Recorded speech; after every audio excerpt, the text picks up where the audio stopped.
You go from just playing with something in your spare time.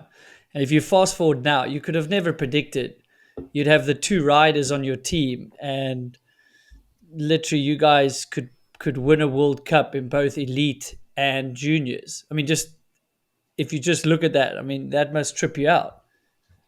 Yeah. Um, Man, I'm super fortunate the way that things worked out to be able to have these two riders on my team. The past 2 years, I did all the racing, all the development, the sponsor for the team. Like I was pretty lucky to start this in 2022. Sponsorships were flowing a little more in the industry. And I was able to get enough support from component sponsors to go and do all the World Cups, have a mechanic, um, be able to pay for all the travel and everything, and not sleep in a van at every race. So I was able to go and show my bike on the world stage. My brother came with me and made some videos about the project, which I thought turned out pretty good for us doing them ourselves. And that kind of got my project off the ground and got enough momentum to keep doing the refinements. There was more people than I expected to be interested in some of the nerdy bike talk. I'd explained all my decisions on how I made the bike and um, what I was going to change, what worked, what didn't. And I didn't think there would be that many people out there that were really interested in those tech details, but a lot more than I expected. And that just gained enough momentum to keep going with the project. Through it all, I felt a little bit overwhelmed, like I was doing a lot myself, trying to get the sponsors for the team, designing the bike, doing all the logistics.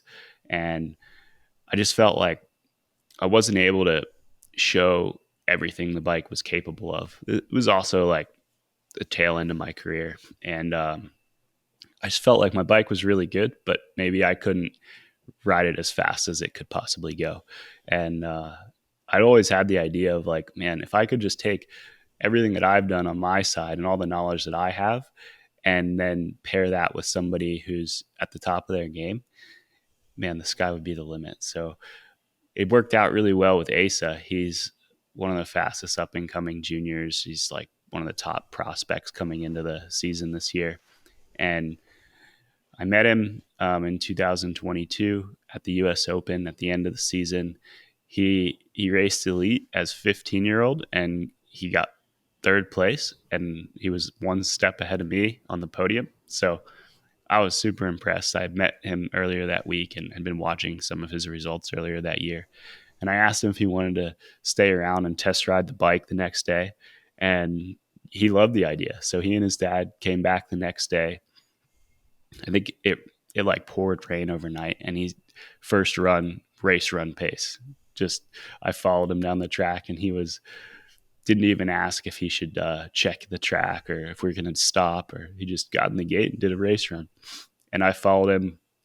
I think he did 8 race runs that day, race run pace. And yeah, he loved the bike and stuck with it this year. I gave him some frames, and he raced this season on my frames. And then I ended up getting injured in March. I broke my pelvis, which is a pretty big injury. It took me almost all season to recover. I didn't get back on the bike until the last 2 World Cups, which were 5 months later.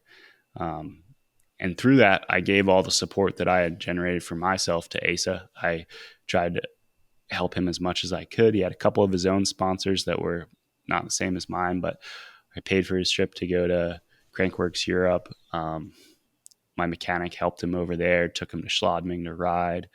And yeah, any races he did this year, I tried to just help him as much as I could. And he did amazing. Like he won almost every race he entered. Any of the pro races, even in the US, he was able to race with the World Cup dudes, and he had won a few of them, got second at the US Open. Just behind Dakota, who went on to get third the next weekend at the World Cup. So he's shown a lot of promise, and he's like the perfect guy to represent my brand. And I'm really excited to have him. And then it worked out that I wasn't really looking for another rider, but I'd been talking with Angel Suarez over the course of the season, more so about his setup. Um, I was teammates with him in 2017 and 18, and he was struggling a little bit with setup on his bike this year. He was developing a new bike with Uno, and just as I did, like you go through some growing pains. Anytime you have a new bike you're the first one riding it, and it's a new prototype. So I've been chatting with him. I'd stayed in touch with him ever since I was teammates with him, and I even sent him a spring at one point. And as the season went on, it looked like his team wasn't going to be able to continue. So I talked to him about maybe just supplying him with some frames. Didn't really have much money. Like my brother and I are doing all the framework stuff ourselves, and we just launched some bikes for sale, but it's only enough to just cover the first run of production. So it's not like we're a big company. It's just two of us doing this. And anyway, I told him that I could give him as many frames as he needed, but I didn't have any budget for him. And if that would help doing his own program, I'd love to work with him. And he came back asking like, maybe could I ride on your team? And I was like, man, that would be awesome.